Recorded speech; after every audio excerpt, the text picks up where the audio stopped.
warahmatullahi wabarakatuh. Waalaikumsalam warahmatullahi wabarakatuh. Sehat, Oke,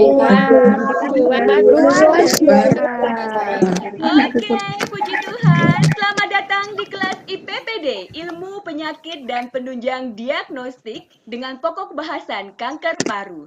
Ya, hari ini agenda tanggal 18 September 2021, kalian bersama saya akan memulai kelas IPPD di Google Meet. Pada pertemuan sebelumnya, kalian mengumpulkan pertanyaan terkait kanker paru. Mari kita berdoa menurut agama dan keyakinan masing-masing. Berdoa mulai. Amin. Yuk silakan siswa kelas 12A yang keren menjawab dengan menyanyikan lagu mempesona untuk mengecek kehadiran kalian di kelas Google Meet ini. Hai Puput, Sela, Siti Novita, Sukma, Tiara, dan Feni. mempesona, aku mempesona. Oke, ya, Ibu pandu dari sini ya, agar kalian dapat duduk dengan baik sesuai dengan pedoman K3LH ini. Ya, bagaimana? Apakah posisi kalian sudah sesuai dengan pedoman K3LH ini? Siap. Sebelum kalian masuk ke dalam kegiatan inti pembelajaran hari ini, Ibu ajak kalian untuk ice breaking. What's wrong with this picture, guys? Apa sih yang aneh dari gambar ini? Bentuk jendela rumah yang tidak sesuai dengan tempatnya. Dan yang kedua, ada gajah yang berada di dalam rumah, Bu. Yang keempat, ada ikan di halaman rumah. Di ice breaking ini, kalian semangat sekali ya, dan Ibu lihat fokus kalian masih terjaga dengan baik. Itu menandakan kalian siap menerima pembelajaran hari ini. Siap, Bu. Selanjutnya, ayo amati gambar yang saya tampilkan di Google Meet ini ya.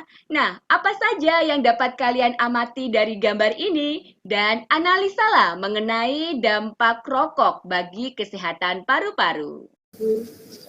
Mohon izin mengkomunikasikan hasil analisa saya, Bu. Oh ya, silakan Arina. Pada gambar itu, tampak orang yang sedang merokok, Bu, sehingga menyebabkan paru-paru dipenuhi asap. Hal itu tidak baik bagi kesehatan karena dapat meningkatkan resiko terkena berbagai penyakit, seperti penyakit jantung, stroke, masalah kesuburan, dan gangguan pada paru-paru, misalnya kanker paru-paru. Wah, menarik sekali pendapat dari Arina. Saya juga punya analisa sesuai gambar yang kita lihat bersama ini. Ya, pada gambar tersebut terdapat gambar pria yang sedang merokok. Dampak merokok bagi paru-paru adalah dapat menyebabkan jaringan paru menjadi rusak dan pembuluh darah serta ruang di paru-paru berkurang. Selain itu, merokok juga dapat mengiritasi dan membuat paru-paru menjadi radang serta memicu rasa batuk dan iritasi. Keren banget, kalian sudah menyampaikan hasil analisa kalian dengan baik mengenai apa yang kalian amati dari gambar ini dan dampaknya bagi kesehatan paru-paru. Memang memprihatinkan sekali ya dampak rokok bagi kesehatan paru-paru. Salah satunya bahkan bisa menyebabkan penyakit kanker paru. Tidak, Bu.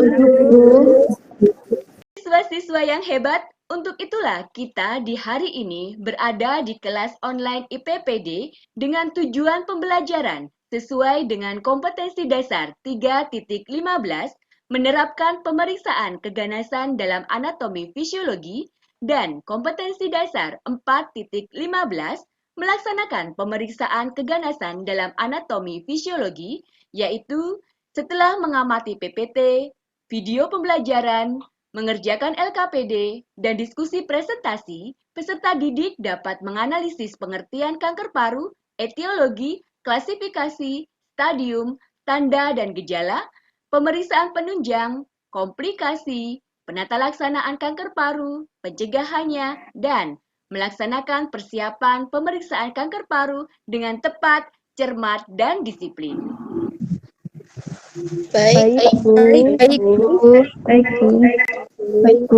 Siswa-siswa kelas 12 yang Ibu sayangi, berikut ini adalah rangkaian pembelajaran kita hari ini, yaitu fase 1, orientasi masalah, fase 2, pengorganisasian siswa, fase 3, bimbingan penyelidikan, fase 4, pengembangan dan penyajian hasil karya, dan fase 5, problem solving.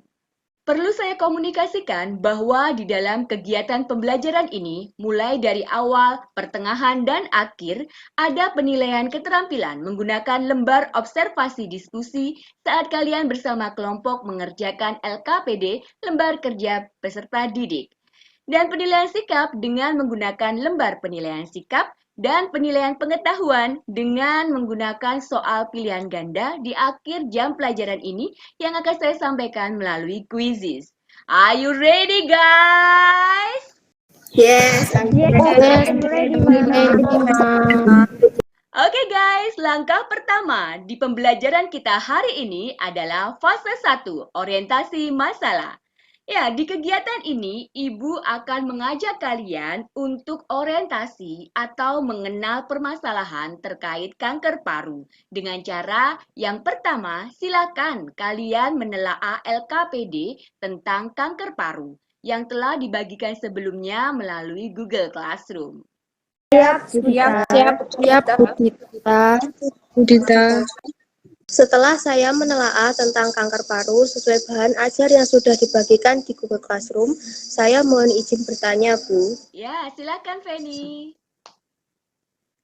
Pertanyaan saya, bagaimanakah pengertian kanker paru agar mudah untuk membedakan dengan gangguan paru-paru yang lainnya? Bagus sekali pertanyaan dari Feni. Saya juga sudah menelaah, Bu. Mohon izin untuk mengkomunikasikan pertanyaan saya terkait kanker paru ini. Di antaranya, bagaimana faktor lingkungan, genetik, faktor lain menjadi etiologi atau penyebab dari kanker paru. Lalu, tanda gejala yang bagaimanakah yang perlu kita waspadai bahwa seseorang terkena kanker paru. Wow, mantap sekali pertanyaan-pertanyaan yang disampaikan oleh Tiara. Mohon izin, saya juga ingin bertanya, Bu. Ya, silakan. Bagaimanakah klasifikasi, stadium, komplikasi, dan pencegahan kanker paru? Selain pertanyaan-pertanyaan yang disampaikan oleh teman-teman, saya juga ingin menanggapi mengenai artikel yang ada di LKPD halaman 2 yang berjudul Gawat, penderita kanker paru di Indonesia naik 10 kali lipat. Saya ingin menyampaikan keprihatinan saya akan tingginya angka penderita kanker paru. Kalian semua hebat, sudah menyampaikan pertanyaan-pertanyaan dan tanggapan kritis terkait kanker paru. Nah, dari sana coba kalian rumuskan apa sih yang menjadi problem atau masalah terkait kanker paru ini? Di mana masalah itu harus kalian pecahkan bersama dalam diskusi kelompok dan studi literasi pada tahap selanjutnya. Orientasi masalah yang kami dapatkan yaitu penderita kanker paru di Indonesia meningkat hingga 10 kali lipat dibandingkan 15 tahun lalu. Hal tersebut terjadi karena masyarakat kurang mendapatkan informasi tentang kanker paru. Setuju, Beta. Masalah tersebut muncul karena masyarakat belum memahami secara benar dan lengkap tentang pengertian kanker paru, etiologi, klasifikasi, stadium, tanda dan gejala, pemeriksaan penunjang, komplikasi, pencegahan kanker paru secara benar. Selain itu, berkembang juga stigma masyarakat mengenai kanker paru. Salah satunya stigma buruk yang berkembang di masyarakat bahwa penyakit kanker paru merupakan penyakit mengerikan dan tidak dapat disembuhkan. Bahkan ada pula yang menyebutnya sebagai penyakit kutukan. Good job! Kalian sudah mengenali masalah dengan baik. Sekarang, mari kita masuk ke tahap atau fase kedua, yaitu pengorganisasian siswa. Siap, Bu. Siap, Bu. Semangat. Semangat, Kakak.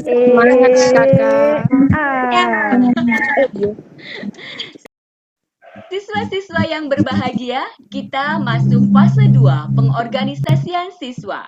Ya, di fase ini, Ibu akan memberikan kesempatan kepada kalian untuk menentukan ketua masing-masing kelompok yang kelompoknya kemarin sudah dibentuk saat pertemuan asinkronus melalui Google Classroom. Marcella Bu sebagai ketua kelompok 2. Ketua kelompok 3 saya Bu Ega. Ketua kelompok 4 saya Bu Lita.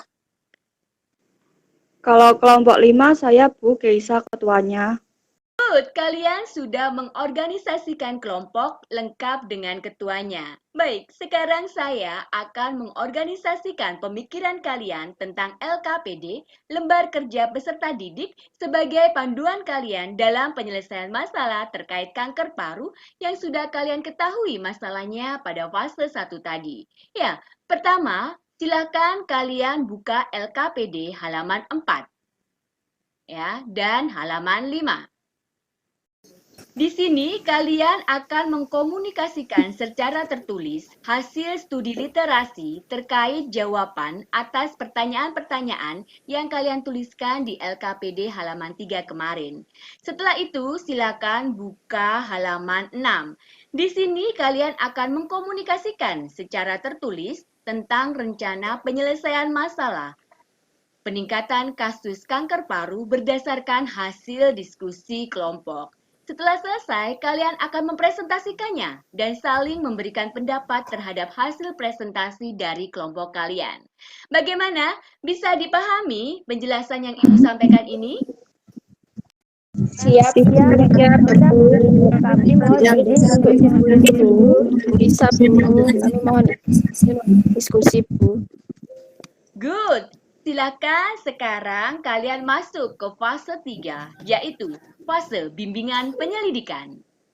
Ya, di fase 3 ini, Ibu akan membimbing penyelidikan kalian secara individu maupun kelompok untuk menyelesaikan masalah. Silakan kalian mengamati dengan seksama materi kanker paru melalui media YouTube dan PowerPoint maupun melalui sumber internet lainnya, serta bahan ajar berupa brosur, modul bahan ajar, buku diktat, dan e-book yang sudah saya share di Google Classroom mengenai penyakit kanker paru ini. Baik Bu, kami mohon izin untuk melakukan studi literasi berbagai sumber yang Ibu sampaikan tadi. Untuk menambah pengetahuan dan pemahaman untuk mengerjakan LKPD. Dan Alhamdulillah saya sudah melakukan studi literasi tentang pencegahan kanker paru dari buku penyakit dan penunjang diagnostik. Bagus sekali Devi yang mewakili kelompok 2. Ya, silakan. Saya memantau jalannya diskusi kalian dalam kelompok. Alhamdulillah teman-teman, di buku ilmu penyakit dan penunjang diagnostik dan PPT dari Ibu Dita, saya menemukan tentang pengertian, etiologi, klasifikasi, stadium, tanda, dan gejala kanker paru-paru. Oh iya Marcella, aku juga di buku bahan ajar e-book Panduan Praktik Klinis Kanker Paru dan channel YouTube CNN Indonesia dapat info tentang bagaimana pemeriksaan kanker paru. Wah iya, aku juga menemukan info tentang komplikasi penyakit paru, penata laksanaan, pemeriksaan penunjang serta persiapannya dari buku diktat. Ayo teman-teman, kita tuliskan konsep-konsep yang kita temukan itu di LKPD halaman 4-5, nomor soal 2 dan 3. Ayo, siap. Ayo, siap. Siap. Ayo, siap. Oke. Tarik, sis. Semongko.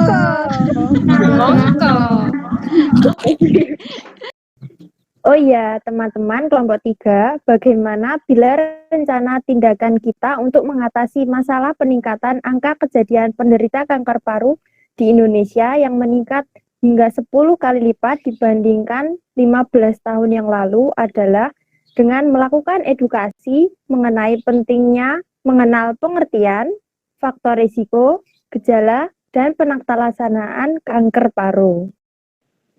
Saya setuju Madike, edukasi itu penting, mengingat masih tingginya stigma dan mitos tentang kanker paru yang membuat masyarakat takut untuk memeriksakan diri. Yes, karena pemeriksaan dini itu penting agar mudah deteksi stadium dan jenis sel kanker parunya, di mana dua hal itu merupakan modalitas utama dalam pengobatan atau terapi kanker paru. Wah, itu ide bagus.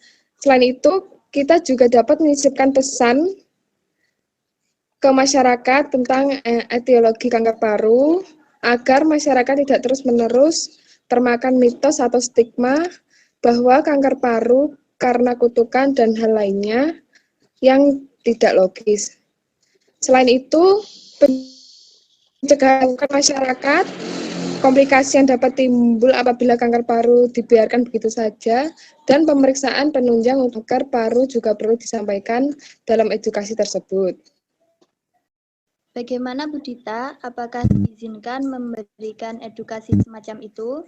Wow, ide yang keren. Bagaimana kelompok yang lain? Apakah juga sudah selesai berdiskusi? Alhamdulillah, sudah, Bu. Ini hasil diskusi dari kelompok 5, Bu Dita. Wah, keren. Ya, silakan dikomunikasikan, Nak. Jadi, untuk jawaban dari soal nomor 1 tentang pengertian kanker paru adalah pertumbuhan sel yang tidak terkendali dalam jaringan paru yang dapat disebabkan oleh sejumlah karsinogen, terutama asap rokok. Mengenai jenis pemeriksaan klien kanker paru dan persiapan yang dibutuhkan, yaitu terdiri dari radiologi, daftar pustaka dari Halo Dokter. Good job! Yuk kita lanjut ke fase berikutnya, yaitu fase pengembangan dan penyajian hasil karya dengan presentasi hasil diskusi kalian ya. Siap, Bu. Oke.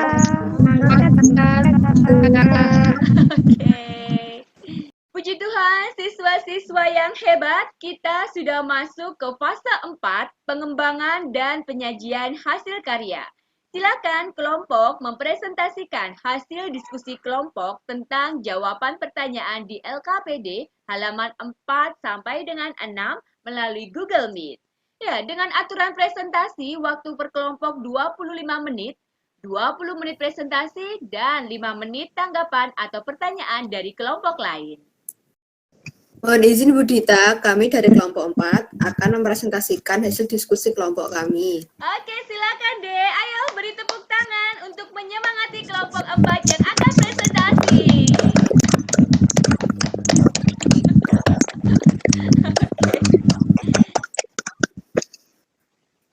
Selamat siang Bu Dita, selamat siang teman-teman. Ya, selamat siang. Di sini saya perwakilan dari kelompok 4 akan mempresentasikan hasil kerja kelompok kami. Penata laksanaan kanker paru. Penata laksanaannya yaitu 1. Operasi, 2. Imunoterapi, 3. Radioterapi, 4. Kemoterapi, 5. Terapi target. Pencegahan kanker paru. Pencegahannya meliputi 1. Tidak merokok, 2. Hindari asap rokok, 3. Periksa paparan radon di rumah, 4. Tambah asupan sayur dan buah, 5. Waspadai paparan karsinogen. Persiapan pemeriksaan. Persiapan sebelum foto ronsen dada adalah 1. Pasien diminta untuk berpuasa dan menghentikan dulu konsumsi obat-obatan tertentu. 2. Dianjurkan bagi pasien untuk memakai pakaian yang nyaman dan longgar. 3. Hindari menggunakan perhiasan atau aksesoris berbahan logam. Persiapan sebelum sitologi dahak yaitu 1. Harus membilas mulut dan gigi dengan hati-hati, tidak menggunakan pasta gigi. 2. Mengenakan pakaian yang nyaman dan dapat dengan mudah dicuci. Pendapat dari kelompok kami dari permasalahan kanker paru yang meningkat adalah melakukan edukasi berupa poster, serta mengadakan penyuluhan secara rutin di desa-desa untuk menghimbau masyarakat melakukan gerakan hidup sehat seperti tidak merokok, hindari asap rokok, hindari menghisap ganja, menghindari atau mencegah paparan terhadap zat beracun seperti arsen, asbes, silika, bau gas atau bensin, gas NO, random, dan sebagainya. Demikian presentasi dari kelompok kami. Wassalamualaikum warahmatullahi wabarakatuh. Waalaikumsalam warahmatullahi wabarakatuh. Wah, bagus sekali konsep tentang kanker paru dan rencana tindakan yang diberikan kelompok 4 untuk mengatasi tingginya angka kejadian kasus penyakit kanker paru ini. Akan kami tambahkan dalam rencana tindakan di kelompok kami pada LKPD halaman 7.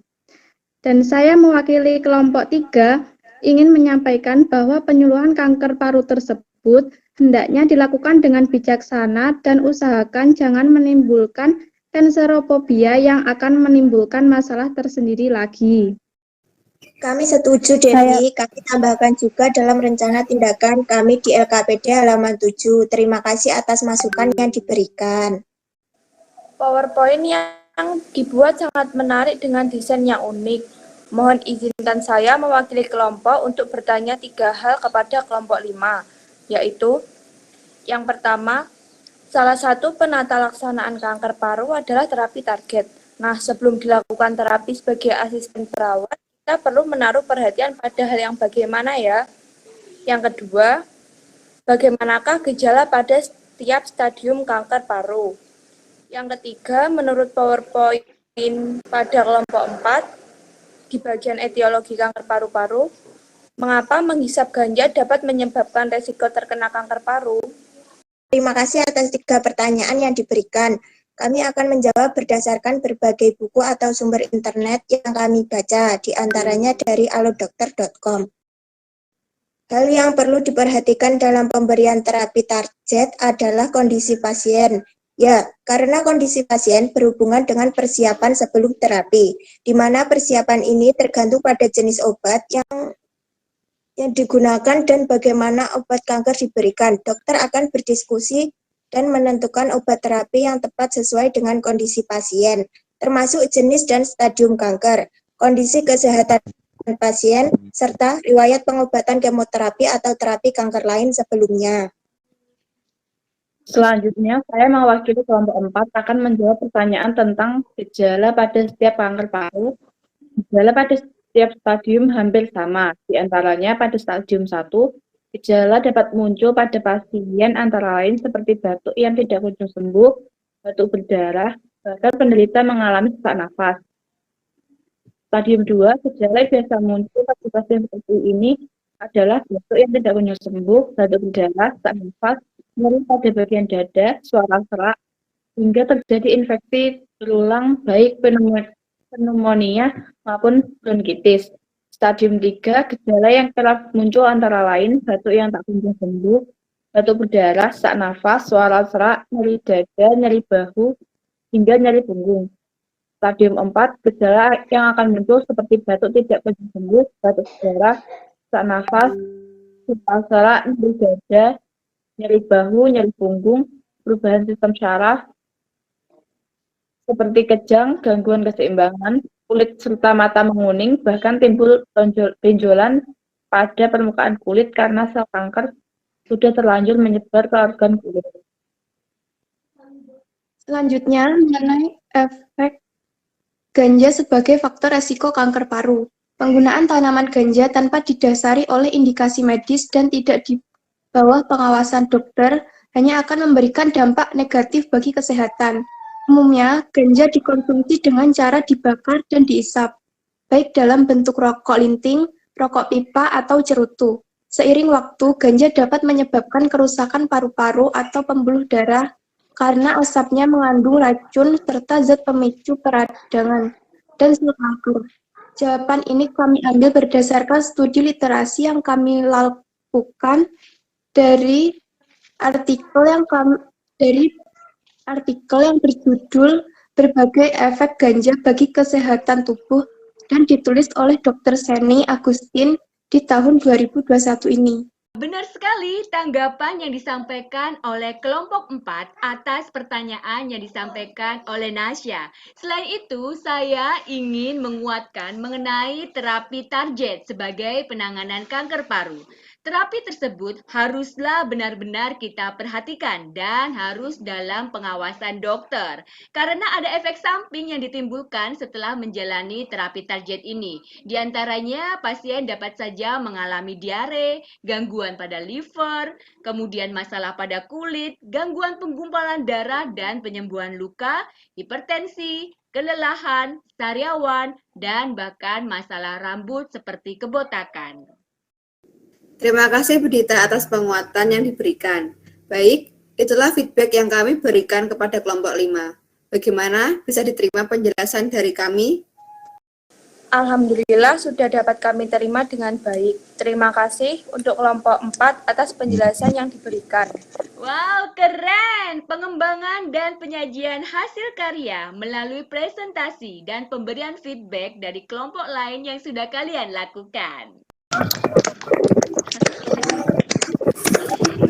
Baiklah siswa-siswa yang keren, kita masuk ke fase 5, problem solving. Ya, di sini kalian akan menganalisa dan mengevaluasi proses pemecahan masalah. Baik Bu, saya mewakili kelompok 5, mohon izin untuk menganalisa proses pemecahan masalah, salah satunya berdasarkan hasil diskusi tadi. Terutama tentang jawaban dari kelompok 1 tadi, kami telah memverifikasi bersama melalui bimbingan Bu Dita. Dan sudah kami verifikasi pula melalui e-book referensi di mana jawaban tersebut sudah sesuai dengan buku referensi yang terdapat di e-book tentang panduan penata laksanaan kanker paru, pedoman pengendalian faktor risiko kanker paru, dan di buku ilmu penyakit penunjang diagnostik. Mohon izin bertanya, Bu. Saya masih merasa bingung dan mengalami miskonsepsi tentang penata laksanaan kanker paru, Bu. Baik, saya akan mengklarifikasikan miskonsepsi tersebut. Ada beberapa cara penata laksanaan untuk kanker paru, tapi tergantung pada jenis kanker dan seberapa jauh kanker itu telah menyebar. Ya, ada 5 jenis penata laksanaan yang perlu kalian analisa, yaitu ada operasi, radioterapi, kemoterapi, terapi target, dan imunoterapi. Penata laksanaan pertama adalah operasi. Jika klien menjalani operasi, dokter akan mengangkat kelenjar getah bening untuk memastikan apakah ada gejala kanker pada kelenjar tersebut.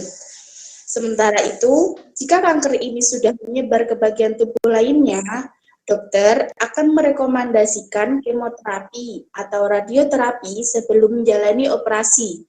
Apabila setelah menjalani operasi ternyata muncul resiko bahwa ada sel kanker yang masih tersisa atau kanker kemungkinan muncul kembali, dokter akan menyarankan kemoterapi atau radioterapi setelah operasi. Benar sekali, Afid. Jadi, penata laksanaan berikutnya adalah radioterapi atau terapi radiasi, di mana radioterapi ini diperuntukkan bagi pasien yang sudah mengalami tahapan stadium kanker yang cukup parah. Terapi radiasi akan dilakukan sebelum atau sesudah operasi. Biasanya terapi radiasi ini dikombinasikan dengan pengobatan lain seperti kemoterapi. Benar, Sela, kemoterapi merupakan salah satu pilihan pengobatan kanker dengan menggunakan obat-obatan untuk membunuh sel kanker. Obat yang digunakan biasanya merupakan kombinasi dari obat oral atau obat minum, maupun obat yang diberikan dengan cara disuntikan melalui pembuluh vena. Penata laksanaan lainnya dari kanker paru adalah terapi target. Metode ini diberikan kepada pasien yang mengalami kanker lagi setelah sembuh dari kanker baru, atau pasien yang tahapan stadium kanker sudah pada tingkat yang cukup parah. Wah, mantap! Pembahasan yang kalian berikan benar semuanya. Dan ingat, masih ada penata laksanaan kanker paru berupa imunoterapi. Ya, imunoterapi merupakan pengobatan kanker yang menggunakan sistem imun di dalam tubuh untuk melawan kanker. Bagaimana Isna dan semua siswa, apakah sudah dapat memahaminya dengan baik? Alhamdulillah,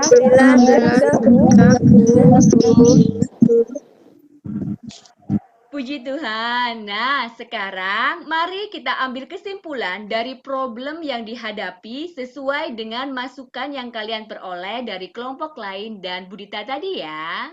Setelah pembelajaran ini, dapat kita simpulkan bahwa kami dapat menemukan masalah terkait kanker paru, yaitu telah terjadi peningkatan angka kejadian kanker paru di Indonesia yang diakibatkan kurangnya masyarakat mendapat informasi tentang kanker paru ini.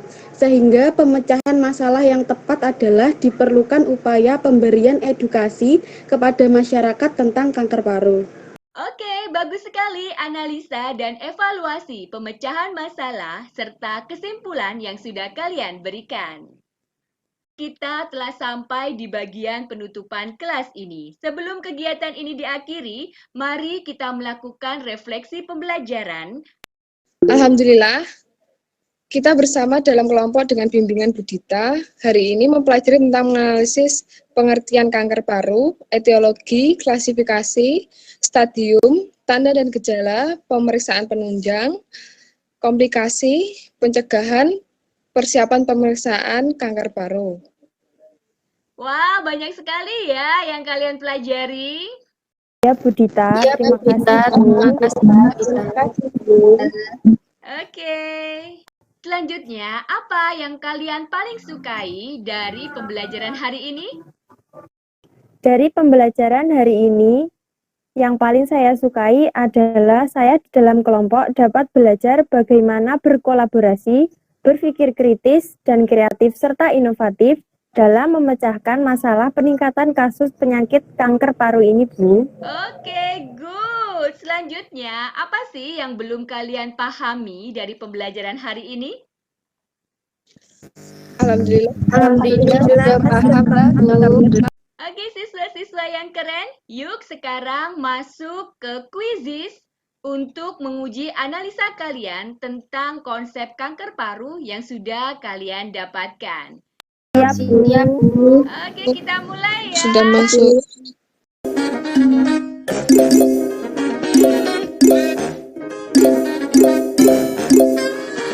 Ya, mulai.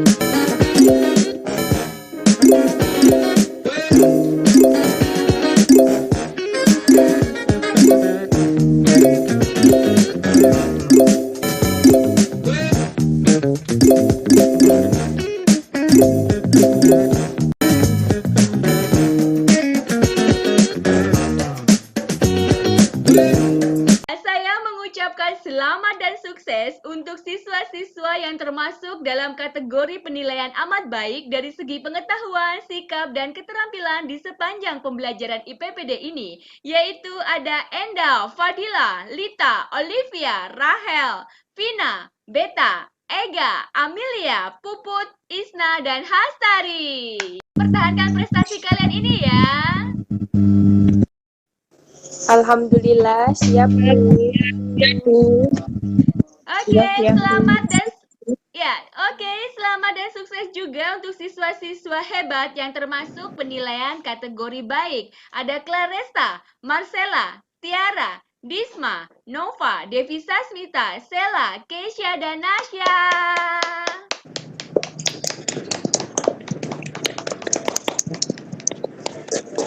Tingkatkan prestasi kalian ya. Alhamdulillah. Selamat dan sukses juga Ibu tetap sampaikan kepada siswa-siswa hebat yang sementara masih masuk dalam penilaian kategori cukup. Ada Olivia, Rada, Siti Novita, dan Feni. Baik, Bu, kami akan lebih lagi. Oke. Ingat, nilai KKM MAPEL ini adalah 80. Nah, bagi kalian yang sudah mencapai nilai KKM 80, maka dapat mengikuti materi pengayaan berupa praktikum sederhana penyusunan media promosi pencegahan kanker paru, baik dalam bentuk leaflet, poster, brosur, maupun flyer. Bagi kalian yang masih belum mencapai nilai KKM, maka dapat mengikuti program remedi tentang konsep dasar ilmu penyakit dan penunjang diagnostik kanker paru.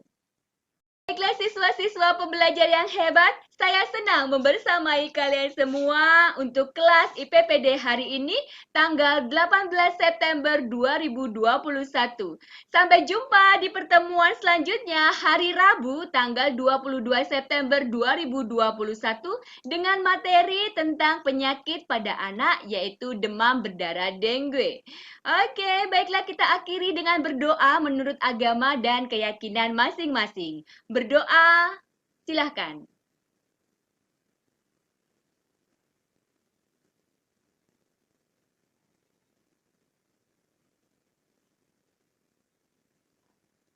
Berdoa selesai. Tetap semangat ya dalam menempuh pendidikan di masa pandemi. Ya, dan tetap patuhi protokol kesehatan dengan baik. Thank you. Terima kasih atas kebersamaan kita. Wassalamualaikum warahmatullahi wabarakatuh. Selamat siang semuanya. Waalaikumsalam warahmatullahi wabarakatuh. Selamat siang. Terima kasih teman-teman.